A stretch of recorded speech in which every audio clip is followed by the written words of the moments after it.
6:04, we'll go ahead and get started. I do again want to welcome all of you to our Southeast Guiding Coalition process. This meeting is being recorded, and I do want to seize this opportunity on behalf of the leadership at Portland Public Schools to welcome our members of the Southeast Guiding Coalition, our community at large, our board of directors, our principals, and our team. Again, thank you so much for being committed on an ongoing process to this meeting. We are, again, going to focus tonight on looking at the G series. We are also going to spend some time discussing and voting and trying to decide on which direction to proceed. Next slide, please. Before we proceed, I do want to start by reading our land acknowledgement and anti-oppression statement. Here at Portland Public Schools, we strive to strengthen our relationship with the Native community and Native nations. A symbol of this commitment is the land acknowledgement. These statements bring visibility to the First Peoples of our collective home. This statement is meant to provide information and context while also encouraging all of us to reflect on our current day relationship with Native people and Native experiences.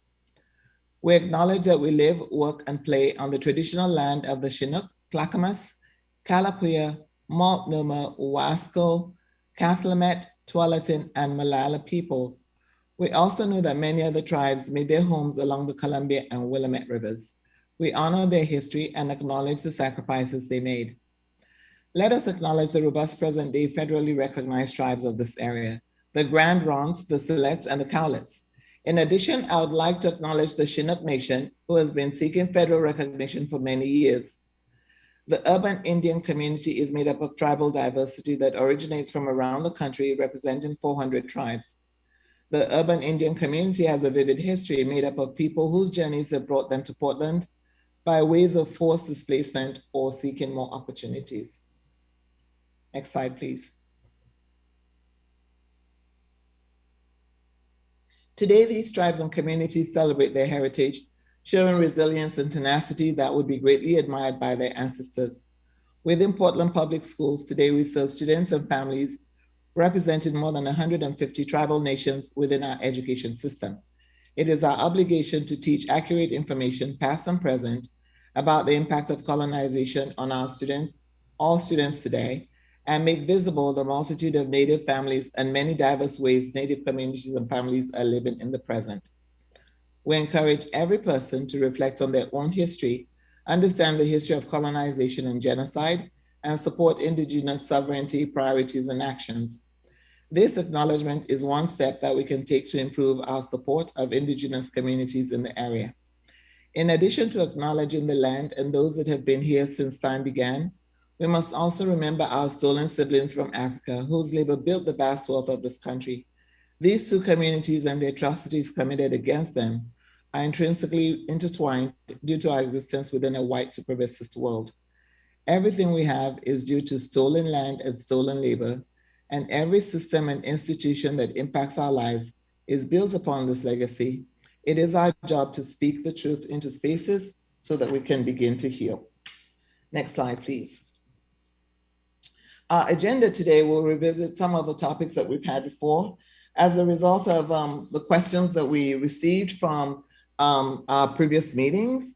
We have been able to come up with the help of Flow Analytics, come up with G scenarios. So we'll look at the G scenarios tonight. Flo will give us an overview. We will also talk about our community voices and what they truly want. We will center the voices of our BIPOC families and those who are impacted by these shifts. And we'll have a discussion. Hopefully we will have a roll call, a vote on G1 and G2 and move the process forward. Then we'll talk about next steps. Next slide, please. As you know, this is a highly emotional process. We do appreciate your level-headedness and your willingness to collaborate and discuss through all the challenging twists and turns that have occurred since the very beginning. We do abide by our group agreements because we know that they have helped us to stay focused on the task and to as much as possible continue to center our students. So please stay engaged tonight. As always, speak your truth responsibly. Do remember that there are opposing views, and sometimes while we do not necessarily enjoy the opposing views, we do have to acknowledge them, and we do have to take them into consideration as an alternate perspective. Listen to understand and to believe. The intent here is to please make sure that we are doing the best for our students. It is not a perfect process. It's almost next to impossible to have a perfect process within the context that we're in. But, and we know that it will cause us to do things differently and to experience discomfort. But as long as we continue to center our students and believe and understand where we're headed, I think that we'll all be fine. Take space, make space. Ensure that each person in the room has a chance to speak as much as possible. Please share airtime and respect different voices and opposing views. Next slide, please. We will again go into breakout rooms. The purpose of our breakout rooms, of course, is to enable us to have these conversations and discussions in smaller groups. The audience will not be able to listen to the discussions in the breakout rooms, but we'll have it recorded and posted on our website as usual. Next slide, please. So the expected outcome is, of course, to increase student academic achievement. It is why we're at the table. It is why we're having these discussions. It is why we're wrestling with a whole lot of the ideas, perspectives, and views that are shared in this room. Our goal is to improve student academic achievement, to ensure that we're able to build more robust programs for our students, to create a more diverse environment for all our students, to find ways to align our elementary programs and our middle school and high school pathways. Currently, we have many small schools at our elementary level. Of course, this does mean that our resources are spread thin. That impacts some of the decisions that we're able to make, but ultimately, we will do the best that we can with what we have. This is about progress and not necessarily perfection, as I said earlier. Our goal, again, is to do the best that we can with the resources we have for our students so we can continue to increase their academic achievement. Next slide, please. We also, in this process, have had to look at impacts to schools. Anytime we talk about program change and anytime we talk about boundary shifts, somebody is going to be impacted either positively or negatively. We've had rich conversations about the importance of our DLI programs. We truly do believe that our students need to graduate being able to speak more than one language. We also have looked at the best way to offer service to these DLI programs so our students can truly thrive and they can become bilingual, biliterate by the time they graduate from Portland Public Schools. We will also look into our future plans, such as the middle school redesign. How does that impact elementary school? What are the thoughts? What are the ideas? What are the visions that our parents hold for their children? And what do we as a collective want our kids to be able to do in this whole process of redesigning middle school, strengthening our DLI programs, and creating alignment all the way from pre-K to high school? What are the implications of our DLI programs in a K-12 continuum? And how do we work through this? Of course, if we have more than one DLI program at a school, there is the other challenge of having to support two DLI programs and the neighborhood program. So what are the implications of that? How do we work this across our system so that in Southeast, we truly do serve as a model quadrant for the Portland Public Schools? Next slide, please. Our core values truly is our true north in this whole process. The board charge was that we consider enrollment and program balancing, and they stand for certain grounded values, certain foundational values, the bedrock of what we do. We have determined that we're going to always keep students at the center of everything that we do, that we're going to view all our decisions and actions through a racial equity and social justice lens. We are going to work with honesty and integrity. In other words, even when the results don't favor us or don't guide us or lead us in the direction that we're going to go, we're still going to be able to share that and listen to perspectives that either are supportive or oppositional to it.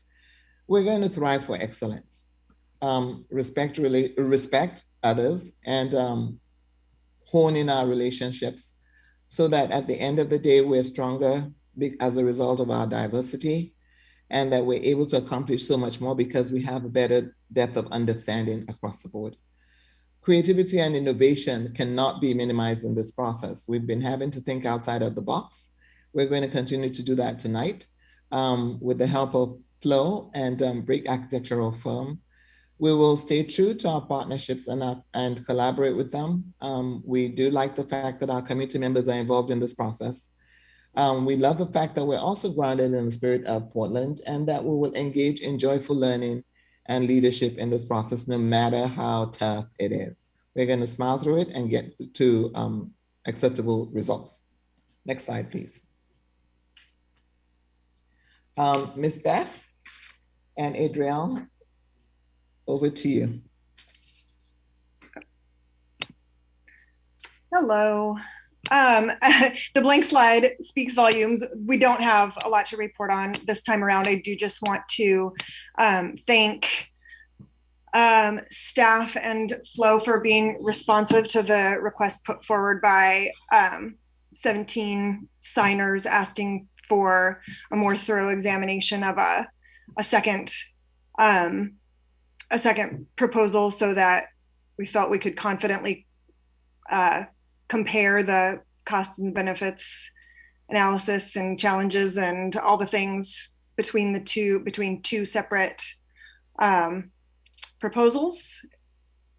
Feels like that makes it easier to surface some of the tensions when you can see two things side by side. So appreciate all the work that went into that. Appreciate everyone being here tonight, bringing their attention to these things, and giving the extra time and energy to make sure that we conclude this process in a way that we can feel good about.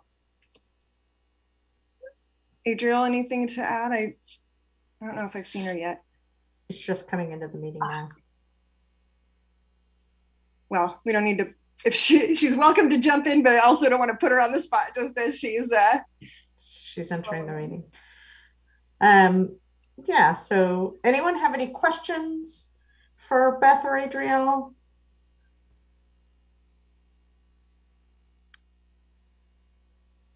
I'm not seeing any. Thank you, Beth and Adrielle. Next slide, Marnie. So on behalf of the district's community engagement team, unfortunately, as you all can imagine, in a district like Portland Public Schools, there are many community engagement opportunities happening simultaneously. And so what I'm going to present tonight is some information that you've heard before, and then also some highlights that we haven't had a chance to center yet. So one of the questions that we were asked last time was to try and get a better understanding of the community engagement groups that have been focused on between September and now. And so the team put together, there was a very concerted effort to ensure that we were getting neighborhood and voices, specifically BIPOC voices, Black and Native voices in the Lane, Harrison Park communities, and then also just kind of general sessions, right, to ensure that those happen. So that was the focus in September. What we realized in kind of doing that level of outreach, that asking people to come to meetings was perhaps not the most successful methodology for obtaining feedback, or at least large conversations. And so the district and school staff worked pretty tirelessly in December and between February and now to engage audiences via phone surveys, via direct conversations at the schools, to ensure that, again, we were trying to really get that feedback that we were looking for. So the focus towards the end of last year, and certainly for the first part of this year, was engaging more student voice, specifically BIPOC, Black and Native, BIPOC and Indigenous student voice, that we were engaging families, Spanish language families, Mandarin language families, our BIPOC communities, also wanting to ensure that teachers had an opportunity to provide their opinions, looking at some more language-centric conversations with Vietnamese and Cantonese, and then focusing on impacted neighborhoods like Lent, Bridger, Harrison Park, and Marysville. So that was really been kind of what the focus was. And then as you see on the bottom, there were also family input sessions held at the impacted Southeast neighborhood school sites to try and ensure that we were trying to reach as broad an audience as possible. And we will share back with you momentarily what we've heard in those. Next. So since our last meeting, and kind of since the work has continued to evolve, we have heard this month primarily from families in the Lent community, families, students. So you can see, and staff, you can see here, and I believe Megan sent this out earlier today. So these emails have been coming in over the course of the last week. And really, we're highlighting that this most recent input is has been sought out because we have heard from you as an SCGC a continual request to hear from the Lent community members, as well as from students and teachers. So for those of you who have not had a chance to kind of read all of the responses that we've heard today, we've pulled some quotes that we'll get to here in a minute.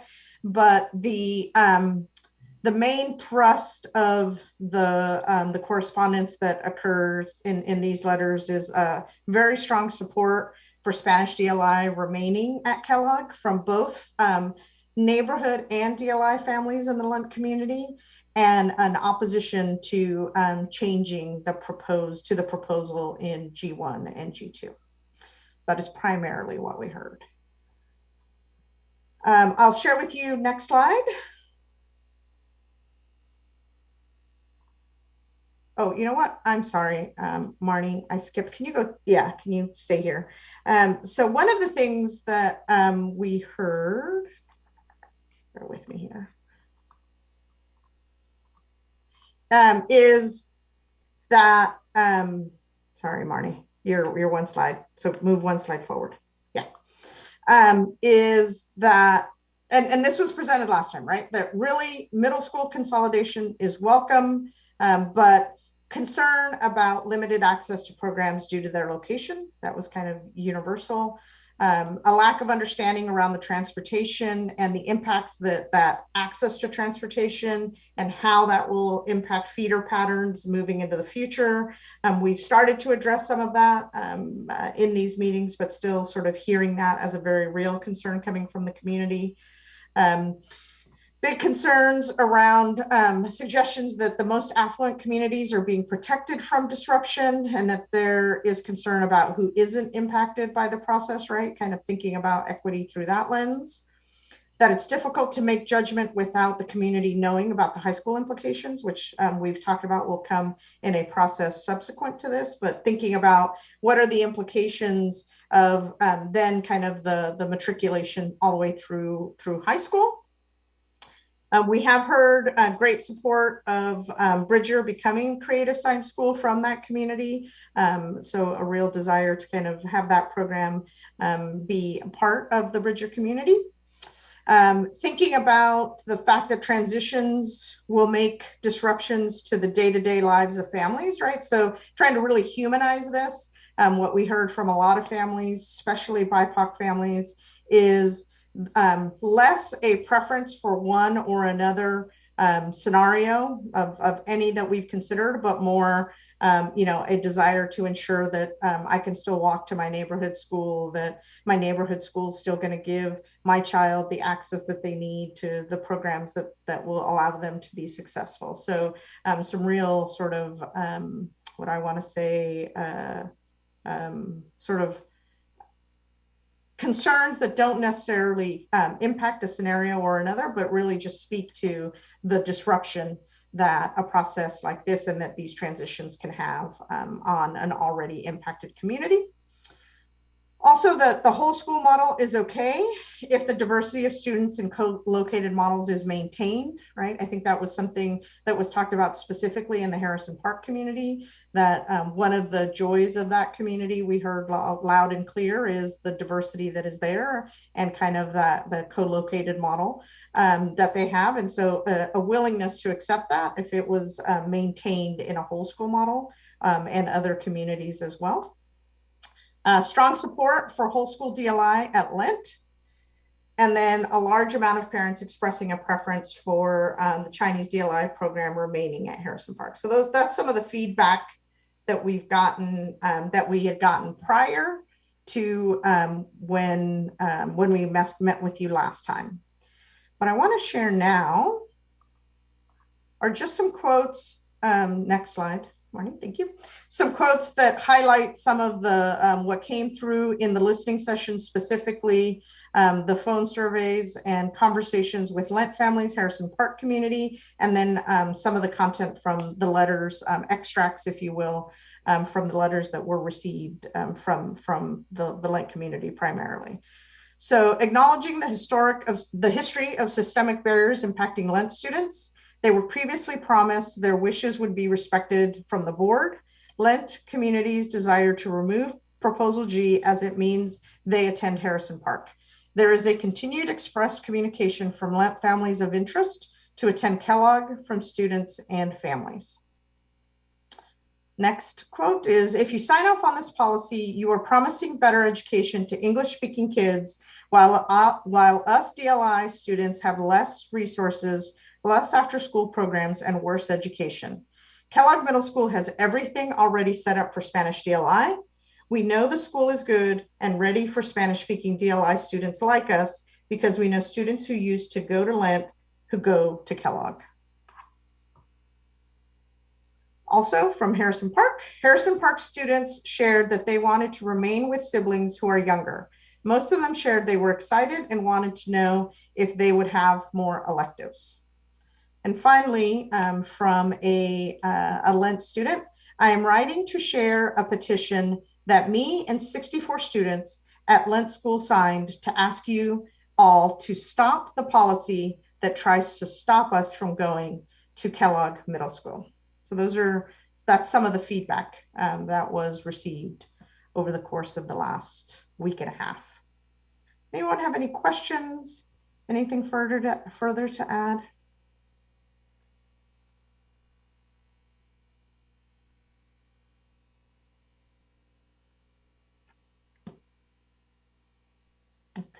I can share something. Sure. My name is Marcela Tupayachi. I work on Latino Network as the family engagement specialist. I work at the schools like Kellogg Middle School, Lane Middle School, and Franklin High School. So these letters were also receiving for all director here at Latino Network, Tony. There's members of the community that also have mentioned all these similar codes mentioned in the PowerPoint right now. And our director also, he's concerned about this. And as a community that we support the Latinx community, we're really worried about this situation. So I just want to put it there. And that we want to express that we're going to keep supporting our Latinx community. Thank you, Marcela. Anyone else?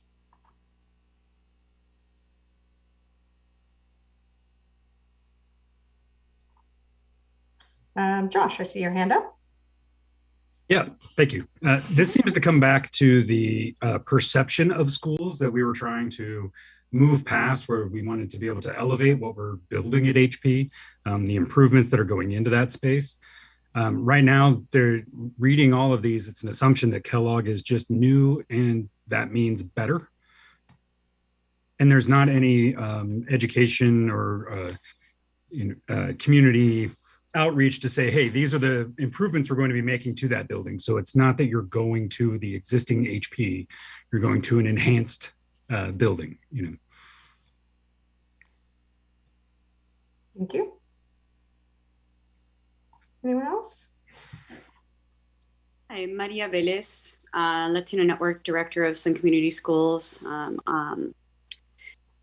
I just also kind of wanted to address a little bit, or just to reemphasize here, the continuity that it seems to have with Kellogg Middle School already being Spanish DLI, and then already then having Lent students which will go entirely Spanish DLI, just seems to be a really nice flow and continuum.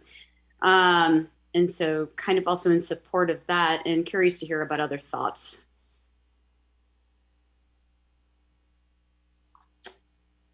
Okay, appreciate that. Anyone, I don't know, Esther, Claire, anyone that can address that question or concern?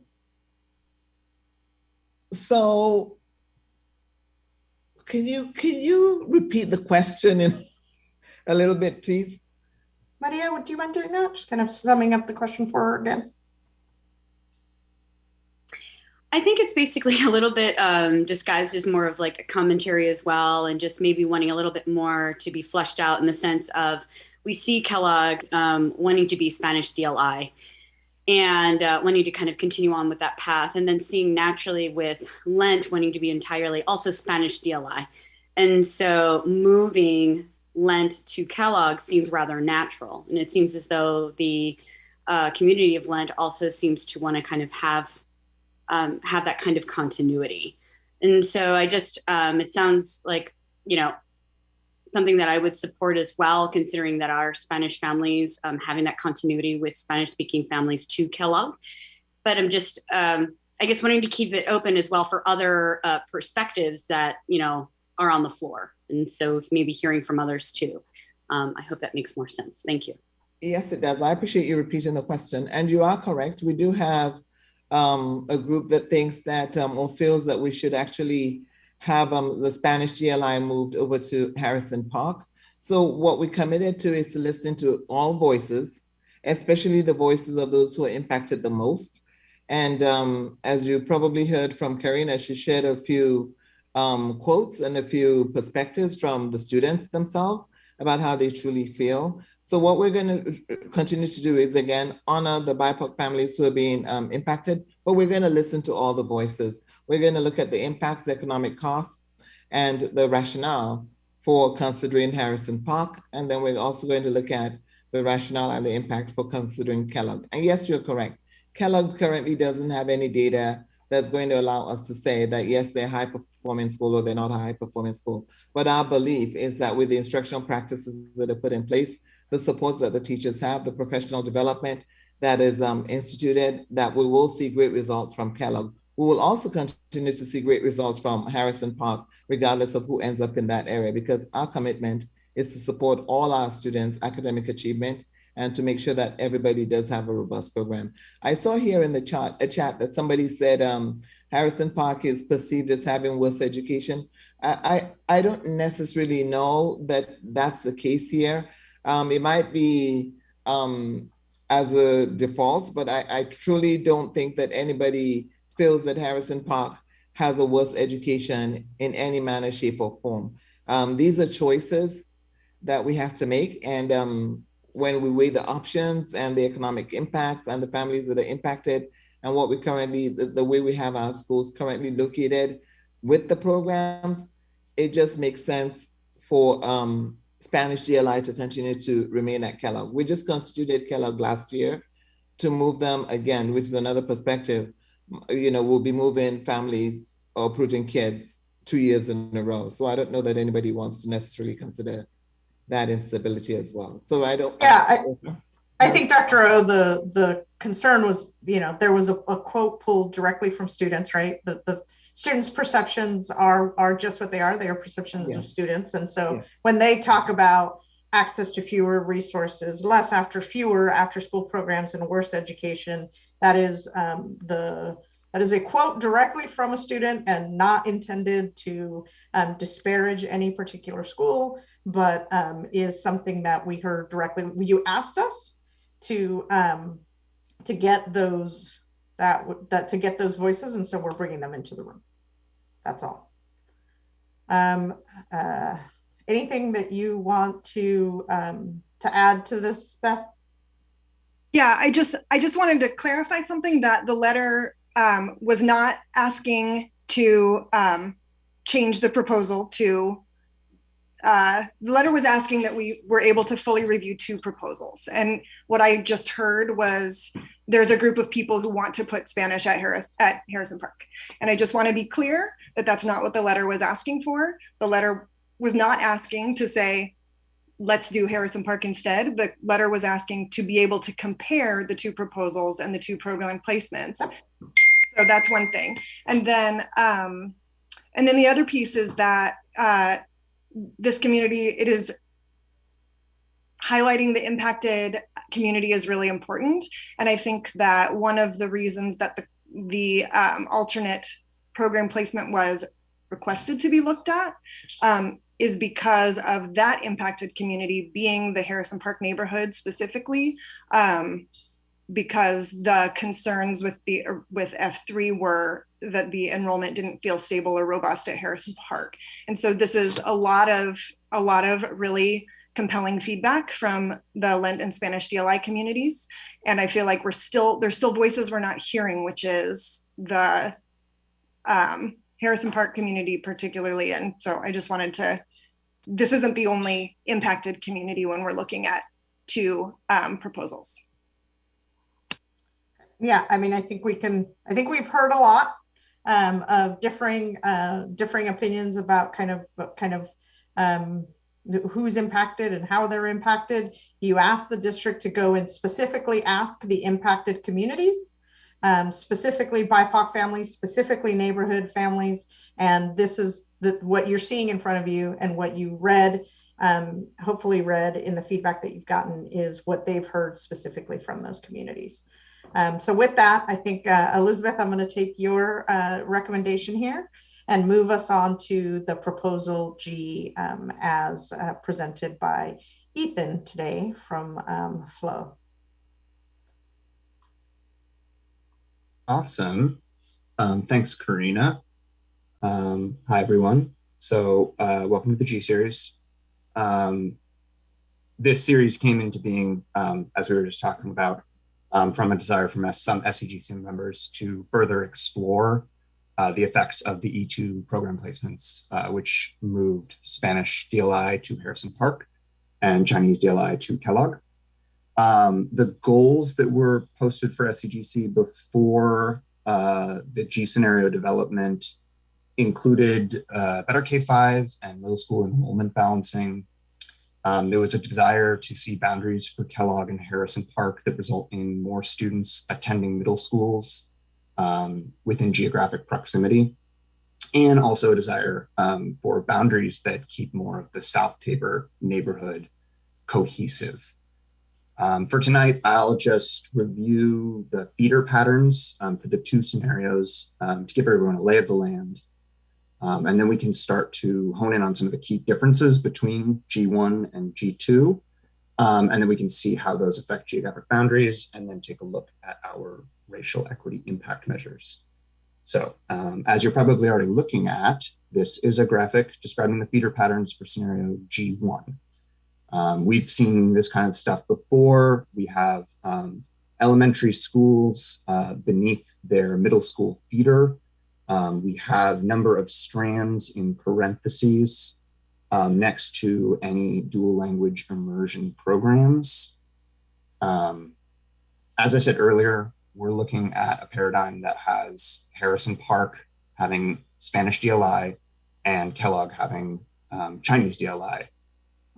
Because of that, in both scenario G1 and G2, Lent would be feeding to Harrison Park, along with Vestal and Clark's neighborhood programs, and Atkinson's one Spanish DLI strand.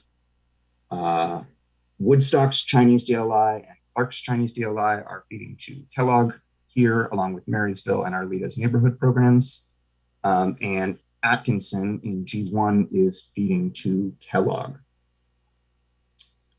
Any other changes are going to be very similar to what we've seen in F3. So we're going to see, for instance, our Woodstock is going to be feeding to Lane. We're going to have Mount Tabor having Glencoe and Richmond Japanese DLI, and Lewis will stay within the Selwood middle school feeder pattern except for that portion on its eastern boundary. So why don't we move to the next slide, take a look at G2. So in G2, a lot of the same changes apply. We still have Lent feeding to Harrison Park to follow the Spanish DLI feeder track. Our numbers are a little bit different here, especially with regards to Kellogg and Mount Tabor, because in G2, Atkinson is feeding into Mount Tabor, and Kellogg only has Woodstock's Chinese DLI, Clark's Chinese DLI, Arleta, and Marysville neighborhood programs. And then head to the next slide. So we can see just from those two feeder patterns that the key differences between G1 and G2 are Atkinson's neighborhood feeder program. In G1, Atkinson is assigned to Kellogg Middle School, which in conjunction with some changes to Glencoe does result in a very low enrollment estimate for Mount Tabor Middle School, some of the lowest we've seen in this process. In G2, Atkinson is assigned to Mount Tabor Middle School, which results in continued high utilization of Mount Tabor as it has in the baseline. So next slide, we can take a look at what this looks like geographically. Atkinson and the South Tabor neighborhood in general are in a kind of unique spot because they are in relatively close proximity to three middle schools, Mount Tabor, Kellogg, and Harrison Park. So G1 and G2 showcase some geographic possibilities and some limitations when we feed Atkinson's neighborhood program to either Kellogg or to Mount Tabor. So on the left, where we can highlight this area in G1, and that is where Atkinson is feeding to Kellogg. This allows us to achieve that main goal of keeping the South Tabor neighborhood cohesive. We are now able to assign most all of that South Tabor neighborhood, including the area around Kellogg Middle School itself, to Atkinson. And by doing this alone without changing Atkinson's boundary from what it is baseline, we actually would be overloading Atkinson. So we actually found that we could increase Creston's enrollment by way of sending some students from the northern end of Atkinson's current boundary into Glencoe, which you see up at the top, that is ATGL01. And then we're able to now take and assign some students from Glencoe south into Creston and on to Hosford. That's the GLCR01 change area code right there. We also note that it's not highlighted here, but there is one other change. That is the CRAR03, I believe, or 02. And that's a small area of Creston that is changing over to, or that could change over to Arleta from Creston, which now has plenty of enrollment that it has been assigned from Glencoe. And this helps raise some of Arleta's enrollment, since in previous scenarios, we'd done that mostly by taking some areas from that South Tabor neighborhood. While the movement of students from Glencoe into Creston doesn't lower Glencoe's enrollment below 270 in itself, it does take enrollment away from Mount Tabor, which, as I was saying earlier, in G1 drops to a low of 427. On the right, we can see a situation where we don't have the same issue with Mount Tabor being under-enrolled, since Atkinson continues to feed to Mount Tabor. Atkinson, as I was saying again, without any change, would be under-enrolled. So to boost enrollment, we can assign some students from Glencoe, seeing that change area GLAT01, over to Atkinson to boost enrollment there. This also allows us to experiment with enrollment numbers when we split that southern sort of southwestern leg of Glencoe and send some of those students south to Creston and Hosford. And you can see that in the GLCR02. The South Tabor neighborhood cannot be assigned to Atkinson because it needs to be within its own attendance area. So we're able to divide it with a north-south line along 71st between Division and Powell, with the western half going to Arleta and the eastern half going to Marysville. So those are the changes for the geographic changes and the limitations and the possibilities that are presented by those within G1 and G2. And next slide, next two slides, we can take a look at the racial equity impact measures, which show an overall improvement over baseline. If we look at the next one, you can kind of slide between the two if you like. There is a greater balance of utilization in G2 that we see that reflected, especially for Black and Native American populations that we're centering here.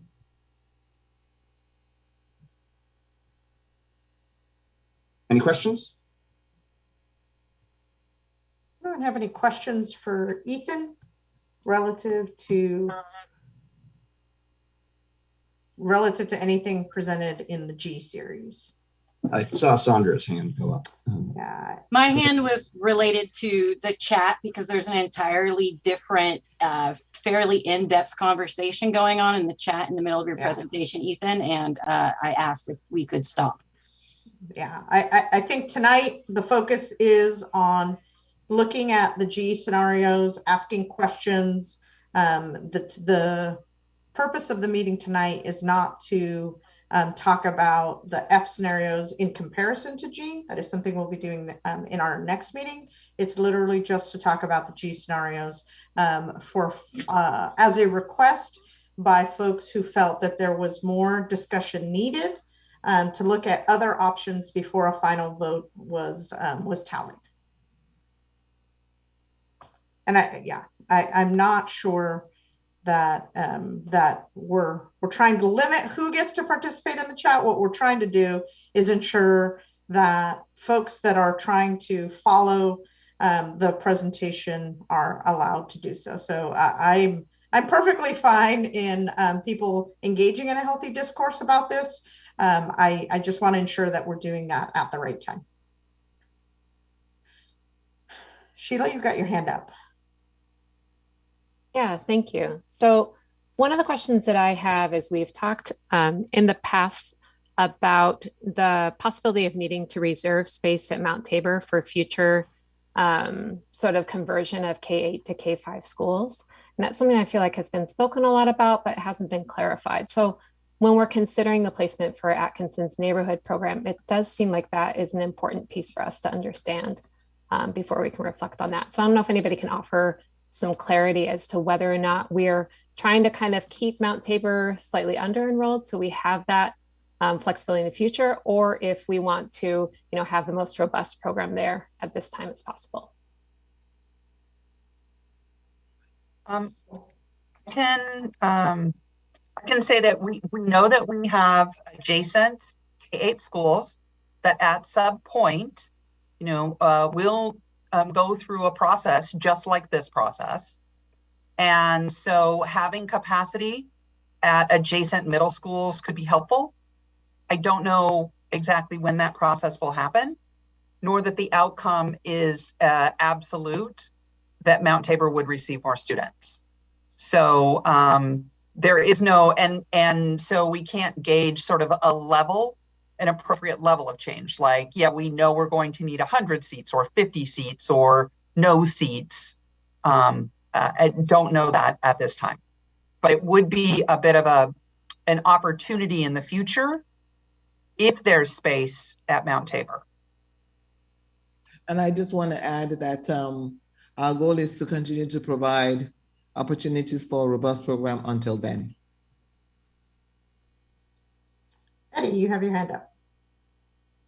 Yeah, I just want to add that and highlight this. I don't know, Ethan might have said it, but I think I got distracted by the chat. That one of the things with the borders, I guess one of the goals was actually to, I mean, if we're going to go with F or G, you know, that's up in the air, but by comparing it to G, we may get some more ideas of how to strengthen F. And that was kind of one of the goals of kind of extending this process. And one of the things that I want to highlight in the G map is like, if you look at like the borders of Arleta and Marysville, we're able to kind of make it a straighter line, made more sense following, you know, dividing it by some busier roads, like I think it was 72nd. It goes up into the area. Yeah, thank you. You know, things like that. And then issues that came up that we also discussed was things like, you know, we purposely kind of left Marysville at 270-ish because we were expecting that there's going to be people who opt out of the DLI program from Lent moving to Marysville, and that would, you know, leaving some space there. So, I mean, those are some things that, like, for example, being able to compare to G, maybe we can use that to improve F if F is the way we're going to go. I just want to kind of reframe this discourse as like, we're not ditching F, we're trying to compare so that we have a better, so we can make one or the other stronger. I think, yeah, thank you.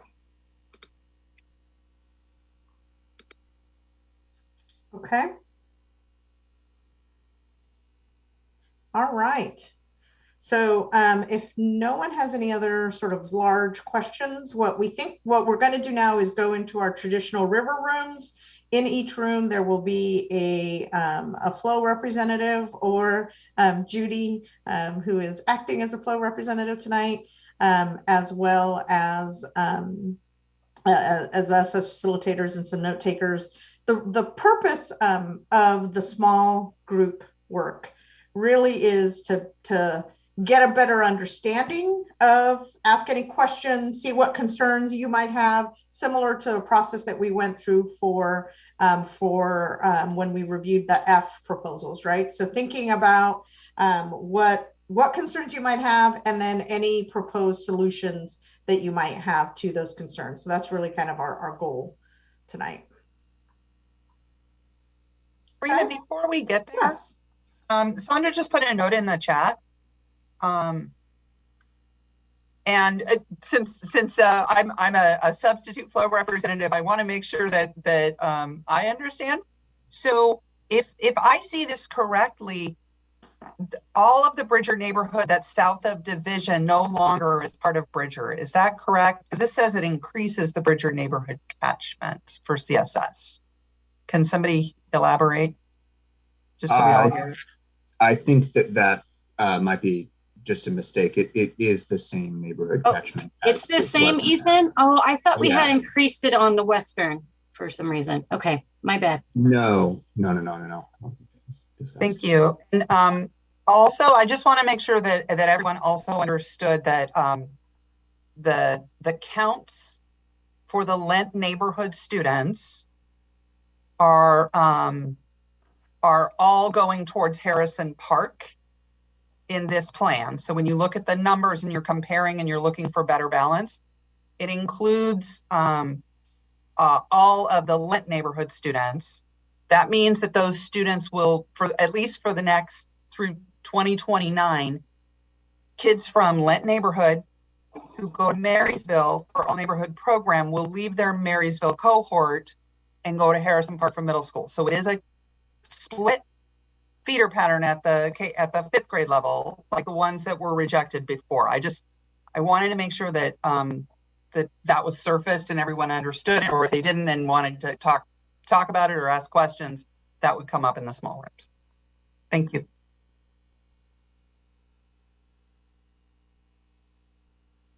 So we're gonna, Nathan is gonna push us into our rooms here in a minute.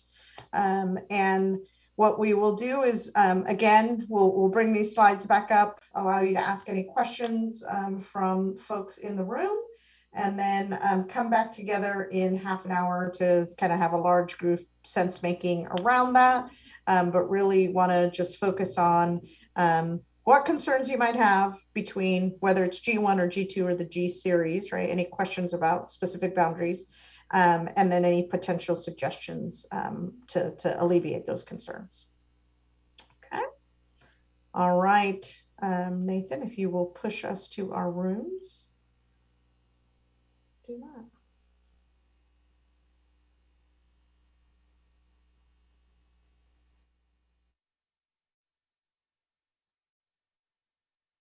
You're back, but if you are, will you bring our presentation back up? And we are back to recording. Thank you, Gail.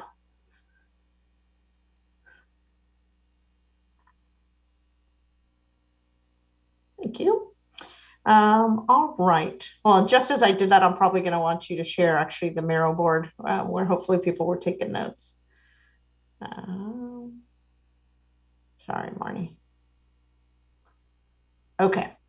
So why don't we start? You are at, well, oh, I was going to say you're at Willamette. Let's go ahead and start with Willamette. Any feedback to be shared with the group?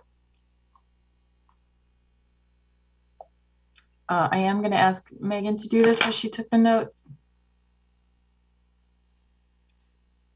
So we had a lot of really detailed conversations, a lot of questions about utilization, and there was numbers about, let's see if I can find the sticky, looking at 270 versus 500, what is the best, talking about utilization, and do we look at utilization or do we look at how it impacts the racial equity impact measures? Difference between G1 and G2 about Mount Tabor and Hosford. We had some talking about G2 doing a better job of balancing, but then we also had some people that were talking about G1 being more balanced.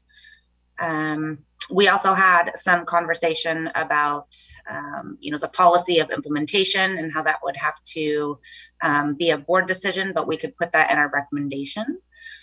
Yeah, and that big one, about equity differences between G1 and G2, that was talking about 83% for Kellogg. Do we want to focus on 80%? And I'm sorry, my dogs are about to bark. So a lot of it was really looking at utilization and numbers. And please jump in because I was also typing as well as trying to comprehend what was going on too. So please join in as well, the rest of our group.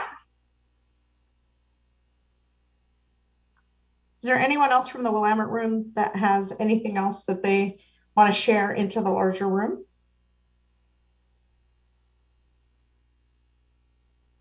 Okay. Not hearing anything. So Megan, good job. Anything from you, Marnie? We did have this question about allowing students to stay through the final grade and about siblings. And Megan answered that with that the SCGC can make that recommendation to the board, but that it is policy. It's a policy decision. Yep. Okay.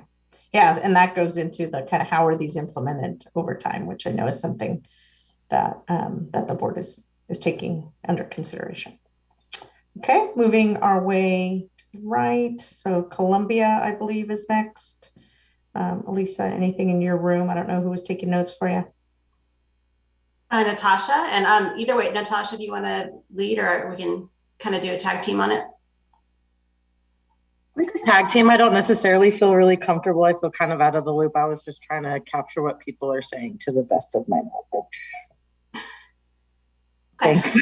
No worries.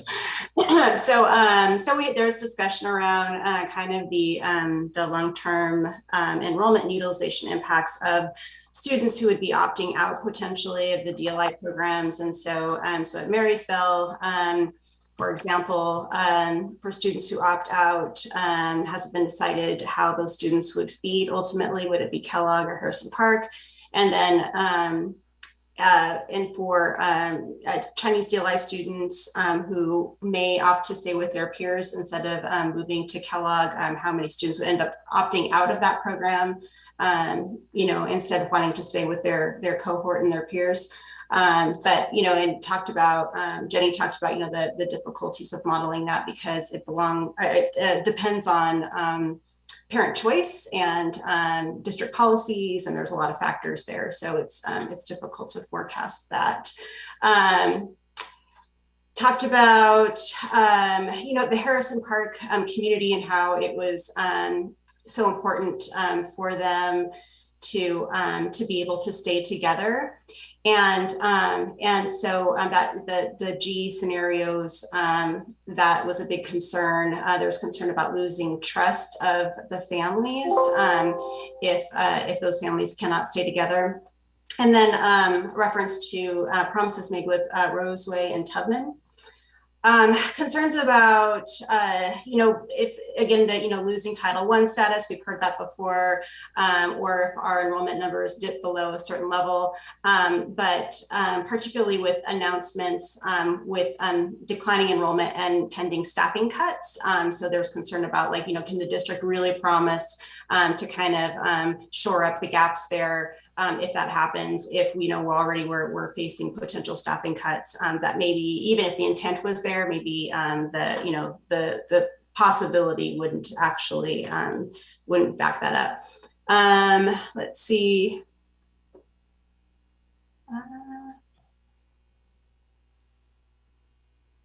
One correction, Elisa, that the comments about losing trust were not about not keeping the community together at Harrison Park. They were about trust in the promises of building improvements and equitable facilities for Harrison Park Middle School. Okay, thank you. Well, thanks for that clarification. So there's a question about also, with Kellogg, what are the conditions currently? Are families feeling the effects of higher utilization or, any kind of overcrowding? And a couple representatives, families, parents there spoke that in their experience, that hasn't been the case, and they haven't heard from their students or from teachers that there have been negative effects or experienced to this point, due to higher utilization rates. I think that's about it, unless anybody else wants to chime in. I was hearing some importance about input, and Dee had a pretty good ending conversation. I was hoping to capture some of her input on what she was talking about the student experience at Kellogg.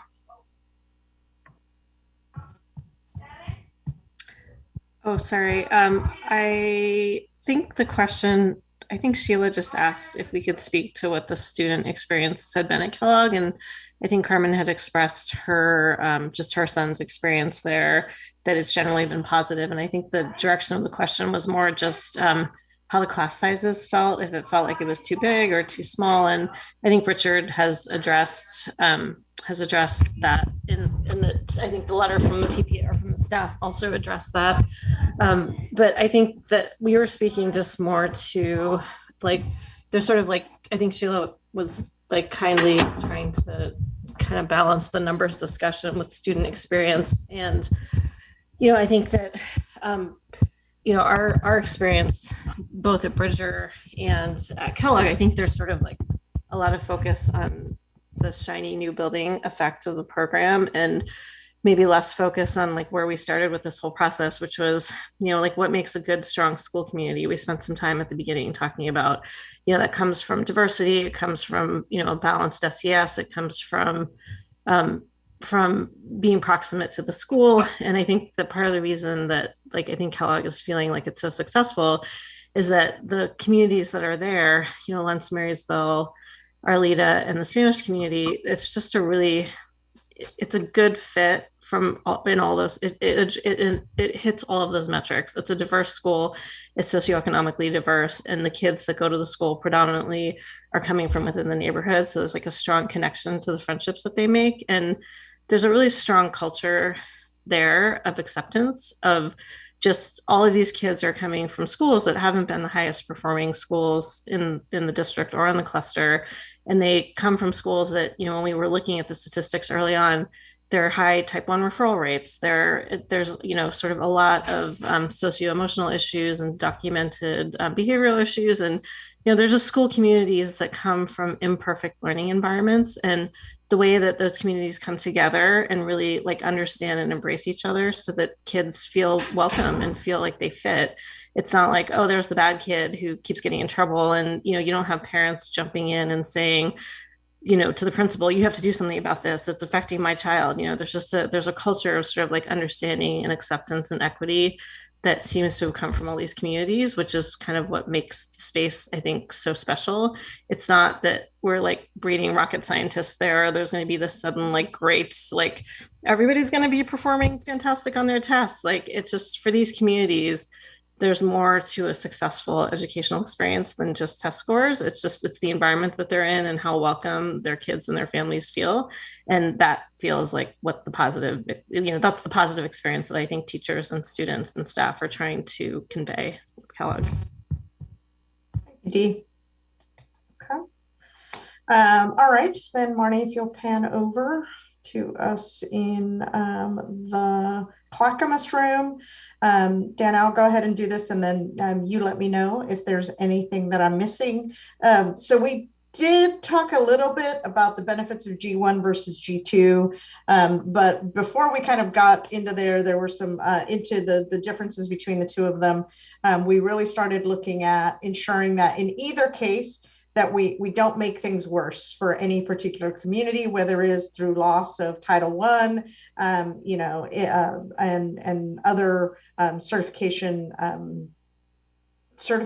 dependent dollars that come with kids in any particular school, right? This is analysis that we saw, I think, in the last meeting of what are the resources that flow to schools other than the ones that are driven strictly by the enrollment at schools, and trying to ensure that schools that have the greatest need really still get those same greatest resources. And so there was even a conversation of kind of going back, when we look at the racial equity impact measures, what do those really mean, right? How do those play across, and what is this number of 500 and 270 and you know, reminding folks that those were numbers that were generated by the district to say, we believe that there's a greater chance that students will have access to greater resources, greater elective choice, greater programming options in schools that meet those demographics or meet those metrics, right?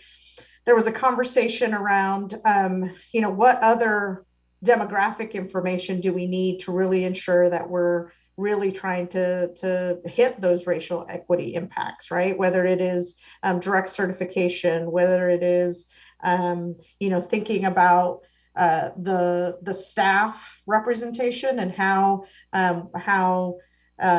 consistent it is, or how commensurate it is with the population that they serve, right? And so a recognition that the metrics aren't going to be the be all end all of solving the equity problem, right? This is just one tool that we can use, but a reminder that as part of the recommendation, certainly to harken back to what we heard in listening and learning, and to bring those ideas forward of, yes, we can do this. We're limited to geographic changes in the work that we're doing here and program shifts. But what isn't under our charge is some of those other things that we heard that will also have direct impact on communities. And so a reminder that can be part of the SUGC recommendation as well. There was just a concern about the number for Creston, the capacity number, because once we got into what are those demographics, Judy was able to pull up, and I think you all have access to the G1 and G2 specific numbers, right? Specifically at middle school, what are the direct certification rates? What are those other impact measures or impacts for the communities? And so we were able to look at that. And in one of those, the building capacity number for Creston still held the annex in it. And so there was a question about the sort of validity of that number and the need for that to be corrected. There was a conversation that G2, you know, in terms of the elementary school balancing of enrollment, does a slightly better job than G1. Like I said, we went back and forth about what are the appropriate ResJ measures to track.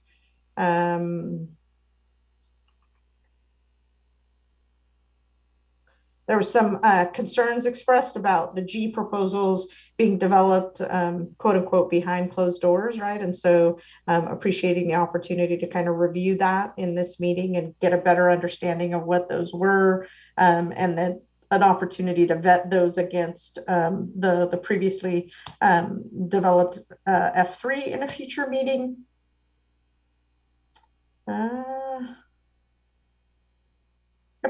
And then, again, a statement that, the conversations that we were having here about geographic changes to G1 and G2, even for folks that aren't convinced that G2 is the G series is the right series to go, the hope that some of those geographic changes and boundary moves can still be implemented regardless of whether we go forward with an F series or a G series. Those are the main points that I was able to bring up. Anybody else in our room think of anything else that that we discussed? Okay. All right. All right. Thank you, everybody. Anyone else have any sort of larger questions about G1, G2 before we move to our next steps, which is really to start to state a preference for G1, G2, or no preference? D, I see your hands in the air. On the screen. I did have a general question, and I just ask for a bit of grace from the rest of the community here. I'm going to ask it, and I just give me a minute before everyone freaks out. But it's so I do not feel that I was invited to participate in the sort of like workshopping of the G series, and I understand that there was a request for people who were interested in the dissenting opinion, which I was not. So I did not respond to that request. But I felt like I didn't have a lot to say during our discussion in the breakout rooms because I didn't have an opportunity to, there was not an opportunity that I was aware of to look at the proposals and see what there seems to have been a lot of detailed discussions that have happened about the boundary changes, like program placements aside. There was a lot of like discussions about the individual boundary changes. And I would like to have the opportunity to like represent some interest and like feedback from the Bridger community. And one thing in particular that I want to highlight is in looking at the racial statistics for the South Tabor neighborhood that were shared out today. There was a piece there that was like really compelling for me. And I just was curious if anyone else has had that experience, but there's a close to 20% Black population in the 5 to 9 age group in that. And so I saw that and I thought, oh my gosh, I know exactly where that comes from. And it just had me considering like in the boundary that it's, so there's a low-income housing complex on the corner of Division and 82nd. And there's a lot of Somali and Swahili speaking families that live in that complex. And during the pandemic, Bridger, and we continue to have a community support program where we were delivering food and like food resources and money to families that were in need. And so that was my building. I delivered to those families for the last year and a half. And so I was doing the math on the numbers of those families that are like, were showing up in that demographic. And I can see that they're almost entirely contained in that area because I know those kids and I know the age of those kids. And it's just like, that's the part of the Bridger community when we were talking about CSS coming to Bridger that we felt like would benefit the most from having a program like CSS at the Bridger building. And proximity to the Bridger building for that particular kind of like lower STS community was really important. Proximity to a school program was really important to us. And so I would have appreciated the opportunity to have said that in these boundary discussions, to propose that as a potential to think about is to keep the Bridger boundary at Woodward so that we could, sorry, Marissa, your daughter's very cute. So that we could I would have liked to have had an opportunity to express some of that. And so I'm wondering what opportunities there would be, or Flo would be putting out any like meeting invitations like we had previously to participate in some of those boundary discussions. Um, we never, like Andy, I just saw Andy's comment. We just never had a chance to like continue to work on that because we've been stuck on the program placement piece of it. And so I just wanted to understand a little bit better, like how we can try to communicate as a whole group. For sure. So I'll talk about that kind of in next steps. I'll give you a bit of a preview that the idea is to look at the, similar to how we did last time, right? Let's look at which of these G options seems to be the preference of the group writ large.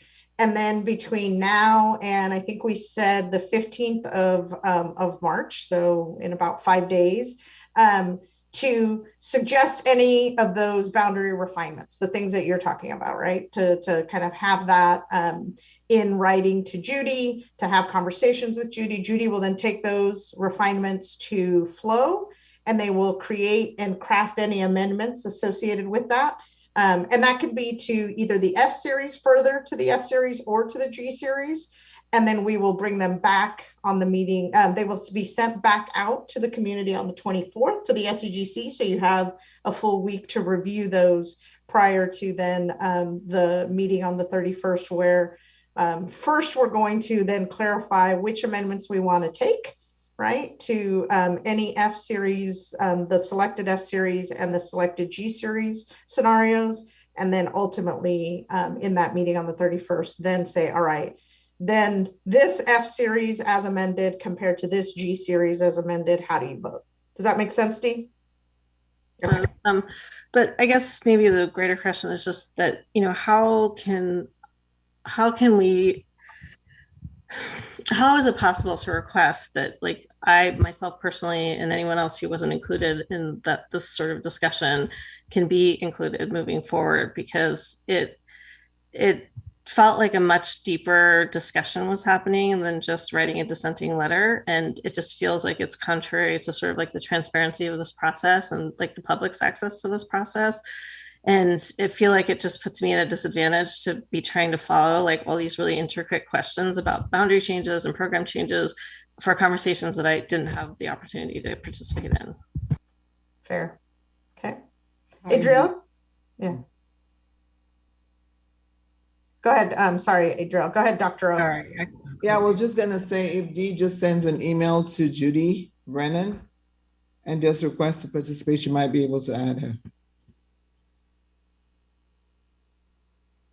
Go ahead, Adriel. Is that open to everybody? I mean, to everybody in the coalition? Is that something that can be sent out to everybody to be able to participate who wasn't invited? Yeah. Correct me if I'm wrong here, Judy, but hold on, Dr. O. Correct me if I'm wrong here, Judy, but I don't think there is going to be a group moving forward that is going to be working to craft another scenario or refinements to the scenario.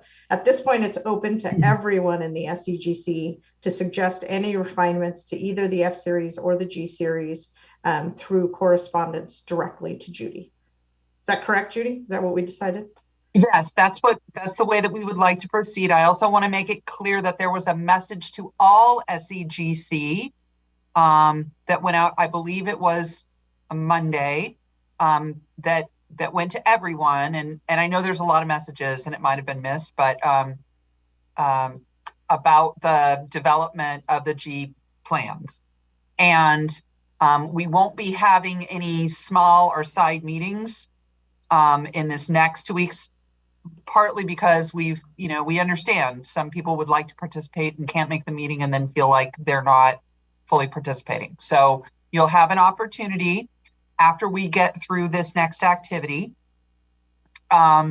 There's a slide that will walk you through those steps that Karina just described verbally.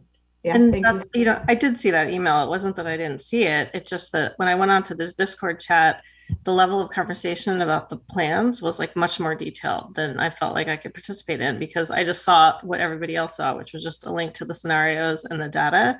And so the level of discussion that was happening on Discord like clearly had some context. And then somebody from Bridger sent me something off of was like a screenshot of something off of Facebook that there had been like a workshopping session on Monday by Zoom. People had participated in like vetting the scenarios. And so I did not know that that was happening, and I didn't see an invitation to go out to the whole community about that either.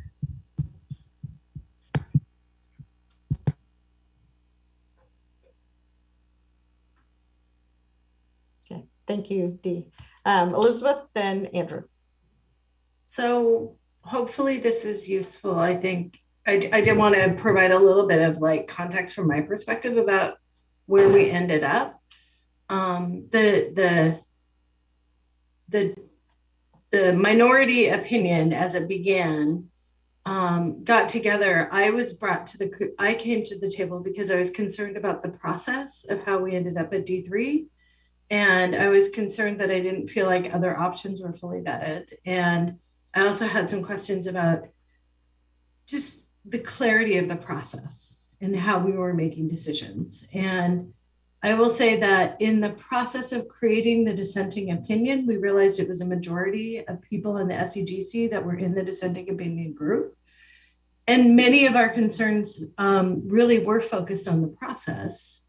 And our request to PPS was to get clarity on how decisions were made, how we ended up with F3 as the primary final scenario, how we're moving forward, and a lot of concern that we hadn't fully vetted the opportunity to look at what if you put Mandarin at Kellogg and Spanish at Harrison Park. And I think that interest came less from advocacy for where any position goes than from, I will say, my inability to say, this is the best scenario because we've looked at all the good options, because it felt like we left one of the options off the table.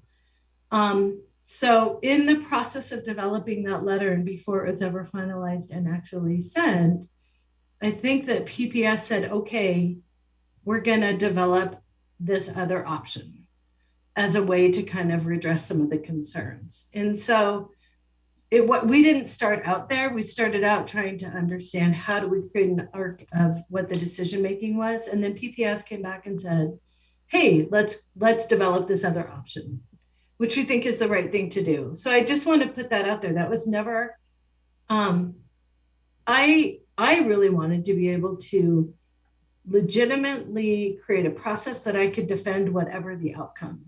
And I think that the best way to do that is to look at what the flip scenario for the programs was. Okay. So I think that's what we addressed early on in this meeting, that and Claire certainly did over the course of emails over the last 2 to 3 weeks, that the concern, the primary dissenting concern was around the need to look at more options. And so that is why we extended the process. That's why we're holding these 2 additional meetings to get to the point that you're talking about, Elizabeth. Okay, Andrew, and then Adriel, I know your hand's been going up and down, so I want to give you a chance to comment because I know that this is something you've been involved in as well. Andrew? Yeah, thank you very much. Mm-hmm. So I had the pleasure of participating in the process where the G2 scenario that was created. And I think that it was a unique and privileged opportunity because we had a very close collaboration with Flow in terms of data analytics, being able to redress boundaries and see in real time what the results of the decision-making was in terms of crafting the G2 plan, which was, I was more towards G2 than the other G plan. I don't think that everybody on the SEGC has had this opportunity or privilege. And I think the consensus among the group that I do want to share with the larger SEGC was that the process was extremely robust and effective in terms of gaining understanding about what we were discussing and how potential solutions could be carried out in real time and how they actually impacted the enrollment at the schools. It's the correct process and probably a process I think that the entire committee should have a privilege of participating in small groups and in an effort to develop a more robust plan and really get to understand how decisions are impacting the enrollment of schools. The one thing that I did feel like we were not able to address was the impact to Lent. And it's something that I think is worthy of further discussion and collaboration in detail, maybe another workshop with Flo. And I think that we should not rush to complete this because I think it's the fine tuning of these plans that actually yields the best results. And in my experience in this process is we've kind of been led down a path rather than leading. And when SEGC is represented in the community of coming up with plans, there's not a lot of truth in that. There's a lot of truth in that we've participated, but in terms of actually being able to consider the information with enough time to do that and work directly with Flow Analytics to craft the plan, that hasn't happened. So the experience on developing the G plans was really quite awesome, and I really appreciated having that opportunity. Adriel, I'm gonna let you bring your voice into the room. I think I noted, I just made a comment that it was not you weren't excluded specifically. And I think part of the reason that we're doing this is because the other thing was we didn't get a chance to get the full voice of everyone when we were doing the writing.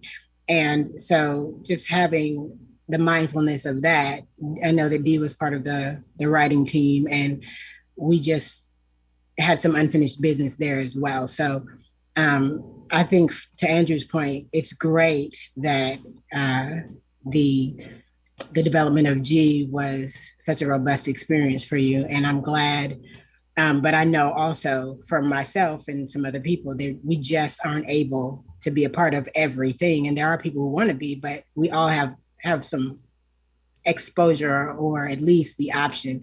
You just have to make yourself available. But I don't want anyone, and because I am involved in this process, to feel like there's an intentional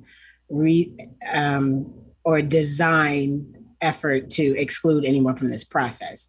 We want to move through it in a way that is productive and comes to an agreement. Like Elizabeth said, as long as we can get to a place where we feel like we're good and we can defend it, even if it's not what we wanted, it's the best scenario in general. So that's just it. I don't want anyone to feel like there was an intent to exclude, because that's not what we're doing. Thanks, Adriel. Lisa. Good evening, everyone. Good evening.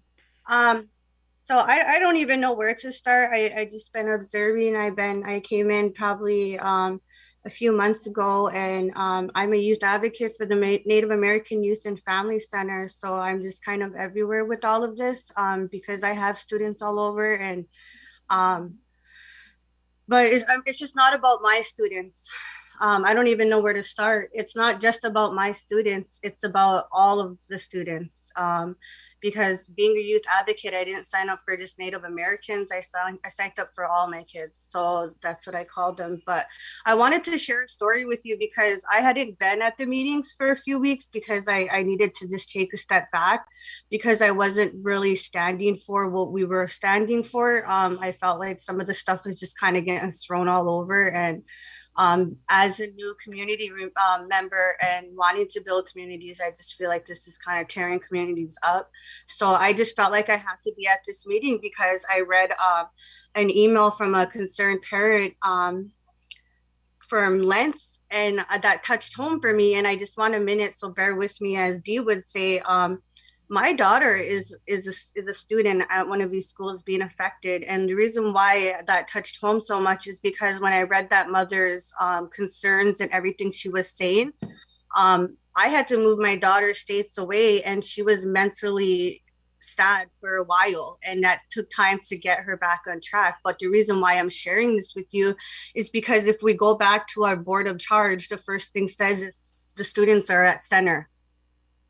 So we should really think about that when we're at charge, because, and not only that, is I think about our anti-oppression statement alone, and what are we doing? Like, we're the ones set in charge, but at the same time, I just feel like we're not really being in charge and putting in charge, because we need to be involved with the community. When they say, oh, the community had this time and that, but at the same time, as an advocate, I feel like some of the community weren't informed like they should have been informed.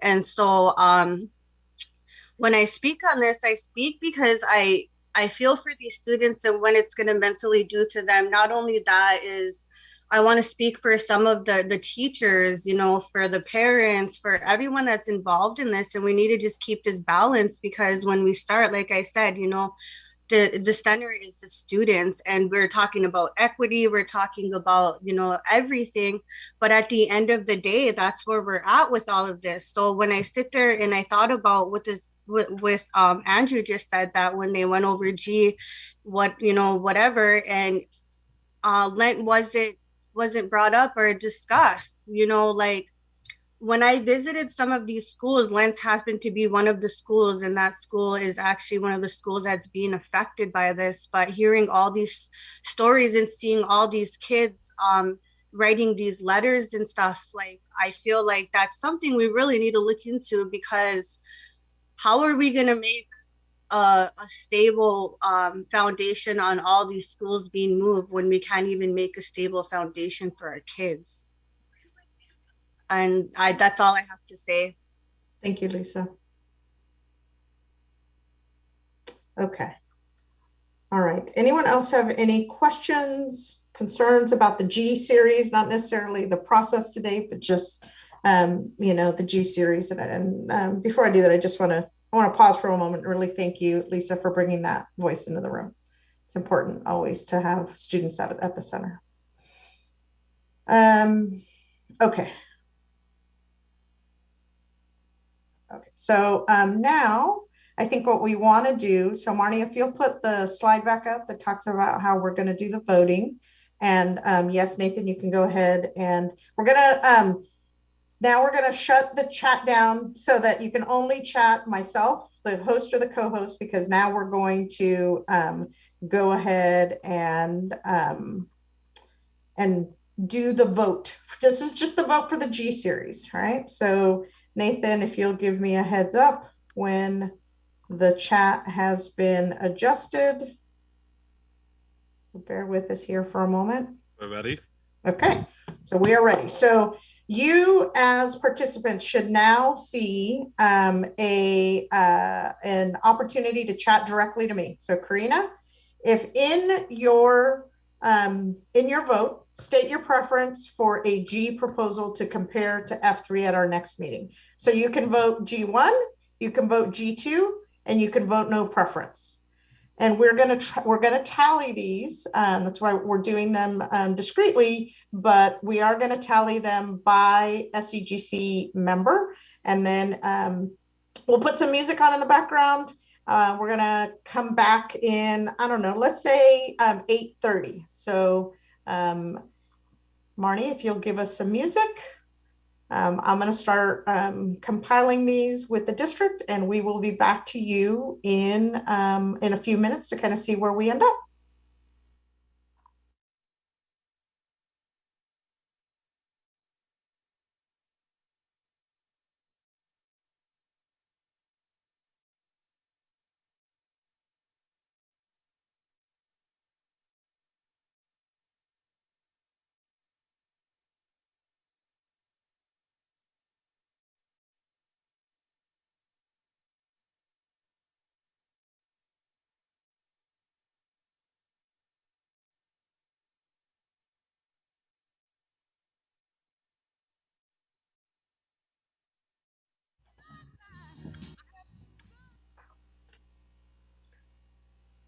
Welcome back, everyone. Okay. So we have tallied the votes. We had 36 total voters, that some of whom were not present today, but who indicated their vote via email over the course of the last couple of days. We have 5 votes for G1, 15 votes for G2, 9 votes of no preference, and 8 abstentions, 6 of which are the principals. And I think, Dr. O, we're going to ask you to elaborate a little bit more as to why the principals are abstaining in terms of stating a preference here relative to the G series. All right. And thanks for indicating that that's 37. So Margaret, so let's Okay, so that's why. Okay, go ahead. Okay.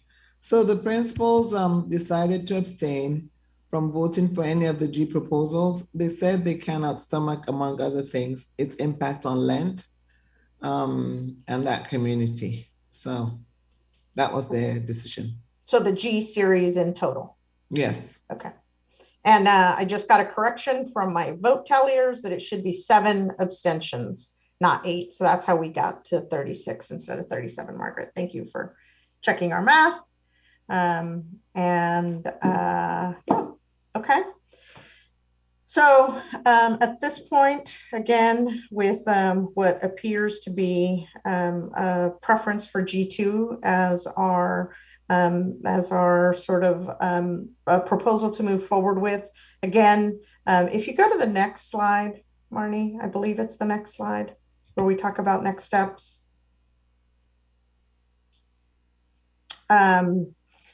Obviously, again, we have the goal would be to get any proposal refinements, right? So thinking about anything relative to the F series or the G series. So G2, anything, G1, anything you want to bring forward, even though we're starting with kind of G2 as our basis. Anything that we talked about tonight will be considered, but anything else, please send that via email by the end of the day on March 15th to Judy at jbrennan@pps.net. We have our next SEGC meeting on the 31st, where we will compare the final G and the final F proposals. And we will also talk about any refinements or amendments made at that time. We will also be sending out that the final proposals by the 24th is the commitment. So that way the SEGC has an opportunity to vet those within your communities and your stakeholder groups for a week before that meeting on the 31st. Then there is some work in the first week of April for the writing team to prepare the draft SEGC recommendations, with then turning it around to come back to the SEGC with the proposed recommendations. We have the meeting of the SEGC on the 14th to review those draft recommendations, finalize that, and approve it and submit it to Deputy Superintendent Claire Hertz. And then that will get turned around and go to the board on the 19th for the first reading and the 26th for the final vote of the board. Okay. So that is the process that we have moving forward. Okay. Any questions, concerns, further thoughts?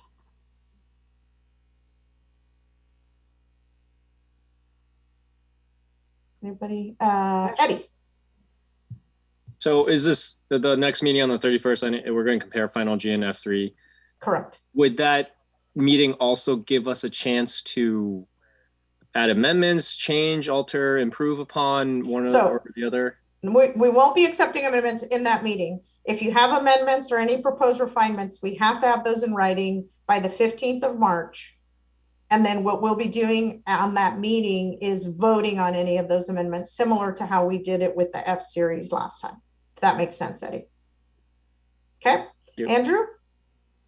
Yeah, it would be really helpful for me because I'd like to try to address the problem. I like G2. I understand the impact to the Lent community, but it would be wonderful if the principals could articulate the reason that they didn't vote and what they see as the impact to the Lent community. Dr. O? All right, I am going to try to get a hold of one of them. Okay. Director Byrne-Edwards?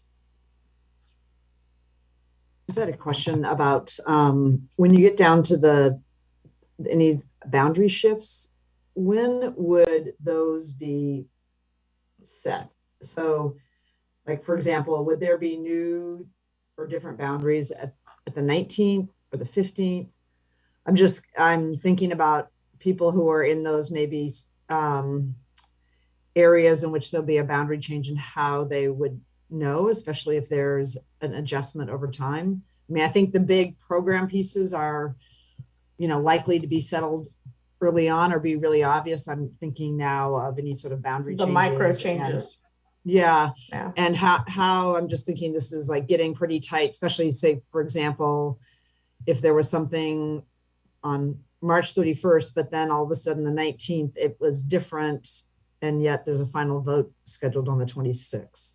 Yeah. Director Brim Edwards, we would work with our principals to communicate changes out to communities that were impacted by any boundaries being considered on the March 31st date. And the goal would be that sorry, go ahead, Dr. Director Brim. I just want to make sure I'm clear. I think Claire's answered it, is that on the 31st is sort of, that would be set. Like if this, say, boundary or section was going to be moved, there would be between the 31st and the 26th or the 19th, or that to be shared out with communities versus there just being a week's time period. Is that what I heard you say, So Claire? We said so we'll get the ideas by March 15th, and then we have to give Flo an opportunity to do their work with them and staff to review them, you know, before their the proposed changes would come forward to the whole SEGC, and we work with principals for any changes in impacted communities or schools that have proposed changes. We'd work with principals to get the word out to their community. But the idea then, Director Brim Edwards, is that yes, on the 31st, what people are voting on is the final, because we're going to do two things in that meeting. The first thing is we're going to vote on which amendments the SEGC wants to consider to any of those particular pieces. And then once we get kind of the final G2 with amendments and the final F3 with amendments, those will be the ones that we put before the SEGC for the final vote on the meeting of the 31st. So anybody who would be directly impacted would be getting communicated to. I'm just concerned because like not everybody's like following the Thursday night happenings of the, especially if they think they're not impacted, and just wanting to make sure that like at the process standpoint, we don't have an argument against process at the end because somebody's finding out like 2 days before the vote. Yeah, no, the goal would be, and that's why we're targeting to get them back on the 15th. So that way we can turn it back around by the 24th to then give it to the principals to take out to their communities. Carmen, and then Richard, I know you were going to answer the principal abstention reasoning, so I'll let you get to that. But Carmen, anything for you? I just want to say something really quick. Just back to what Lisa said. While we phrase this as micro changes, it's only micro changes to those that aren't affected. It's not micro changes to everybody else that is affected, which includes the community, the staff, and everything. So to frame it as micro changes is really frustrating because it's only micro changes to those that are putting it on paper. And I just wanted that recorded. Thank you. Thank you, Carmen. Okay, Richard. Hi, sorry if there's a baby in the background. Yeah, so as principals, we discussed a few items around this, and we took some issues with a few things that we just couldn't negotiate through. One of those is Lent being split. So when we look at proposal where we got to an F already, Lent is being greatly affected by making it a whole school DLI. That's a huge change for that school. And sending the non-DLI neighborhood students in Marysville is one giant big change for that neighborhood. Now, in this proposal, we're talking about one major change. And then once they get to middle school, now those new friends in Marysville, that new cohort of students, now they no longer get to be with them when they go to Harrison Park. So now we've taken them from their community school, put them in Marysville. And now we're saying, now we're going to take them from that community school and put them with another group of kids. So now we're talking about two major shifts for the only CSI school in this process. To be clear, CSI is Comprehensive School of Improvement. It's the only school in this process that falls in that category. And we're talking about two major shifts for them, as well as the kids that are currently from Lent at Kellogg eventually would have to go as well into that shift. We also talked about that change also affecting Clark. which is where at the Harrison Park, our other high percentage of BIPOC students. And that would be another shift when when the Mandarin DLI would then go to Kellogg and the neighborhood would then go to Harrison Park. So again, we're talking about splitting up two of our most impacted communities to make this G work. And we just couldn't come to a resolution where those things were going to be okay with us.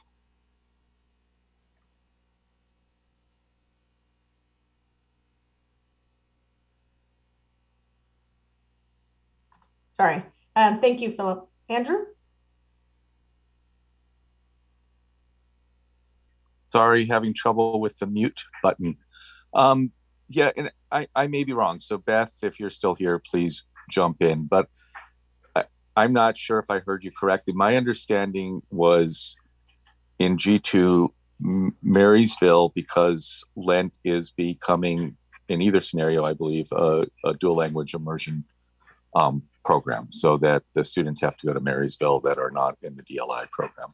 And my understanding in G2 is that those students they would be part of Marysville, and therefore they would go to Kellogg, whereas the DLI students, like any other DLI program, would go to wherever the DLI school, which in this case is Harrison Park.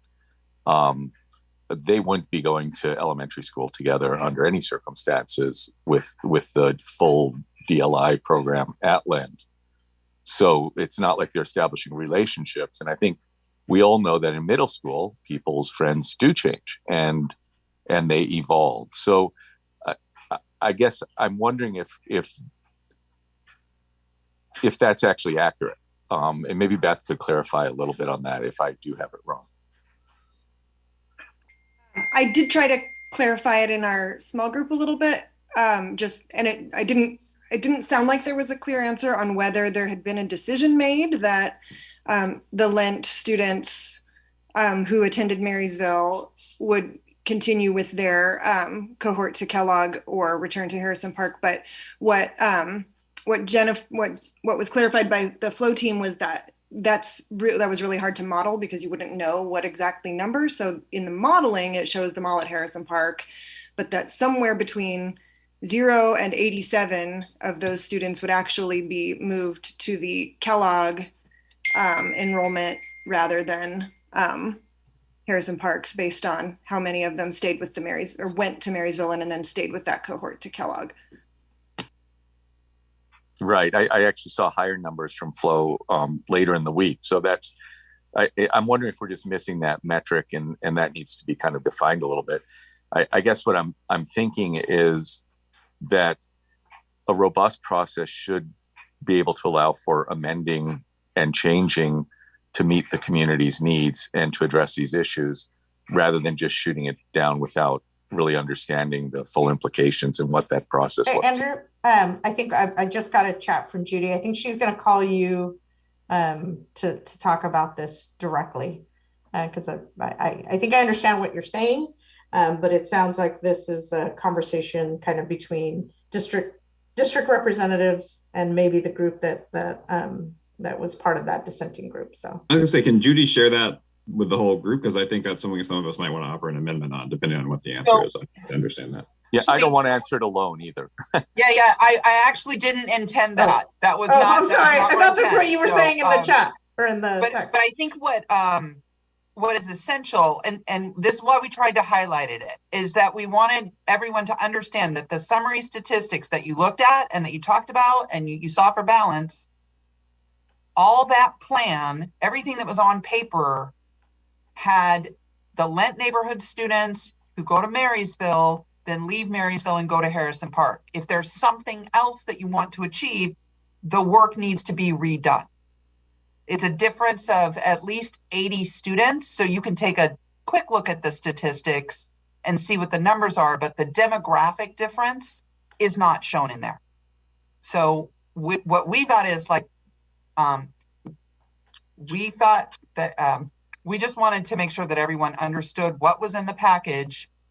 If that's not what you wanted in the package, if you want to see something different, that's the very kind of thing that we want to make sure we capture by the 15th, so we can rework it and give you plenty of time to see the final versions. Yeah. Okay. Thank you. Sheila. I just briefly want to point out, just respectfully in responding to Andrew's comment, that I think that families who are living in the same neighborhood, I think we know that while having a whole school DLI program is going to be a huge advantage for many families, and many people really appreciate having that focus, there are going to be some families where that's just not the right fit for their kid. But they're still members of that same community in that same neighborhood. And so if we're asking, Lent as a whole community to, in a sense, kind of have to make some of these choices, I want to be really cautious about saying that there isn't still a cohesive community there, even if some families choose that they need a different educational situation for their youth.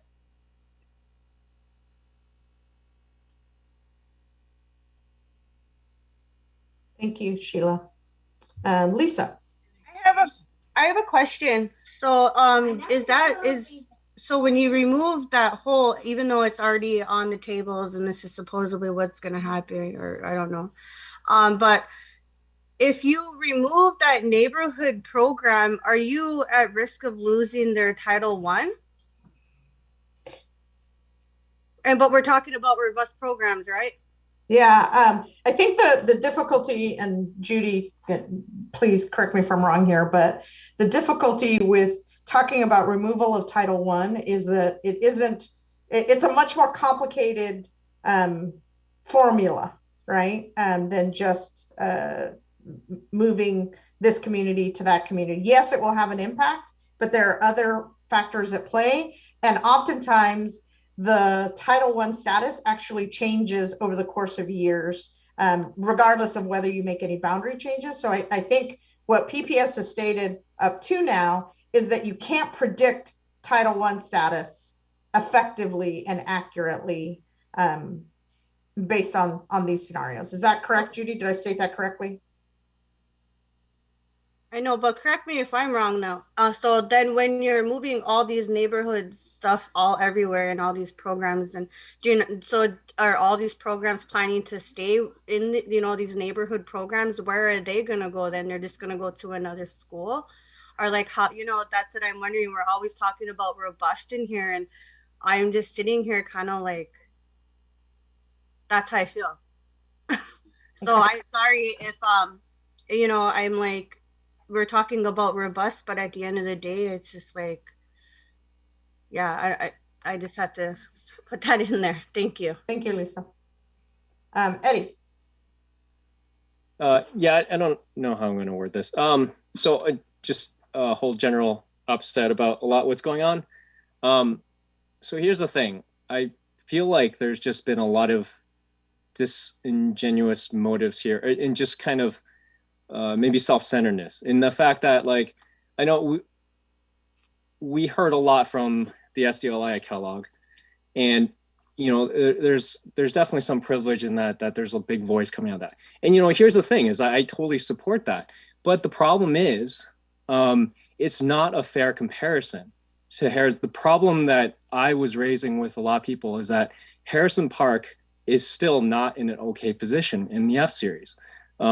Maybe it is, but there might be problems. And that's the thing, is that if there is problems, then there might not be a resolution. And here's why I say, like, it's not fair comparison. I mean, we hear all these like letters and stuff like that. That's great. I mean, it gave me a lot of viewpoints and I took them all to heart. The problem is that Harrison Park, they're a K-8. They don't have comprehensive middle school programs. So they may not even know this is what they might be losing out on, right? Like we go down the line and it's like, hey, look, we become a middle school and we get art too, but they don't realize that Hosford has engineering. So it's like it's not a fair comparison in that term. And I was part of this process. And I guess here's my question: I was part of this process of dissent because I felt F3 was not finished. I wanted to support it, but I could not because there were some things that I thought needed to be better. I have suggestions and ideas that could make F3 more robust. And we want to hear those calendar, by the 15th. Yes, but that's the thing is that looking at this calendar, how am I supposed to do that? I mean, I'm totally going to email Judy because she's a wonderful wealth of knowledge. But the thing is you know, we're not supposed to really be making decisions without the whole SCGC and looking at it, right? So I can email all these proposals and ideas, but like, when do we work on making one of them better? I think you see what I'm saying? I think that, yeah, I do. I think the goal is to have the recommendations come in. Judy and Flo will work through them with the understanding of what the goal is. And then we will bring them back on the 31st with recommendations for amendments that then the whole SCGC will vote upon to say, yes, I think that is yes, we want to go down that road for the F series. And yes, we want to go down that road for the G series to bring those to closure and then eventually vote between the two of them. So that's the process I think we've got outlined. Okay, thank you. Just one more thing to add. I mean, like, I just want to point out that, like, you know, I get it. SDLI is important to me. It's probably the most important, the one I center the most, and I want to support it as much as I can. But the conversation should be like, hey, if we want to keep SDLI at Kellogg, you know, what can I do to help Harrison Park, right? I mean, that's kind of like the mature stance. There's a lot of things that are imbalanced. And if we want to keep it, sorry, I'm not going to take any more time, but I just really angry at just kind of how this has been presented. And I just feel like this wasn't given a fair opportunity for actual, honest, rigorous review. Thank you, Eddie. Dr. O. Yes, I just wanted to say that Title I status is reviewed annually. And since we're in this process and we haven't determined exactly what numbers and which programs and which ethnic groups are going to go in certain directions, it is very hard to project ahead of time who will retain their Title I status and who will lose their Title I status. But Title I status is an annual activity.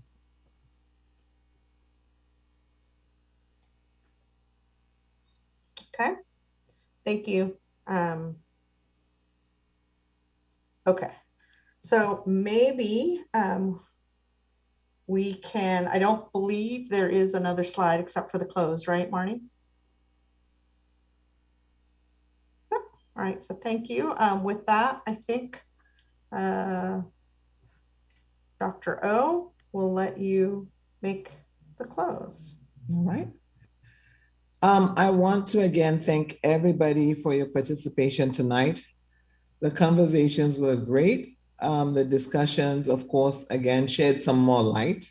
And we're going to continue shed some more light around the goals and the possible outcomes of this process.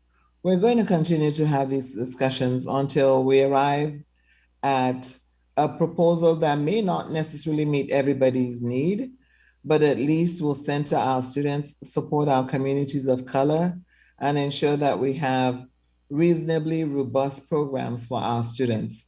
Keeping in mind that, yes, our enrollment is much lower than when we started, and our resources are probably going to be spread a whole lot thinner.